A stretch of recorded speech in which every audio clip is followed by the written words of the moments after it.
ইসলাম পঞ্চম স্টেপে তালাক দিতে বলেছে। ফিফথ স্টেপ, ফার্স্ট স্টেপ হচ্ছে ফাইদুহুন্না, ওয়াইফ কথা শুনে না, কক্সবাজার ঘুরতে নিয়ে যাও, কথা শুনবে। সুবহানাল্লাহ পড়েন। কথা শুনে না, যমুনা ফিউচার পার্কে নিয়ে যাবা, বসুন্ধরা শপিং কমপ্লেক্স থেকে দামি শাড়ি কিনে দেবা, আউটিং এ যাবা, হ্যাং আউট করবা, কথা শুনবে, ঠিক কি না? বিশ্বনবী বললেন রিফকাম বিল কাওয়ারির, নারীদের মন নরম, তাদের সাথে নরম ভাবে কথা বলতে হবে, গরম হইলেই ঝামেলা, ঠিক কি না?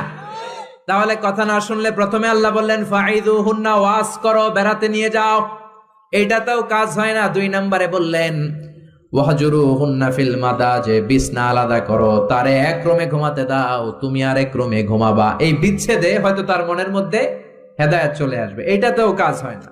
3 নাম্বার স্টেপ ওয়াদ্রিবুহুন্না, শাসন করো। অনেকে ওয়াদ্রিবুহুন্নার ব্যাখ্যা করে পিটাও, না, বিশ্বনবী তার একটা বিবিরও পিটায় নাই, ঠিক কি না? অদ্রিবুহুন্না মানে শাসন করো, একটু করা হও, যদিও শাব্দিক অর্থ পিটাও, কিন্তু এখানে পিটানোর অর্থ নেওয়া যাবে না। এর ব্যাখ্যা কি হবে, ব্যাখ্যা করতে যে মুফাসসিররা হয়রান হয়ে গিয়েছে।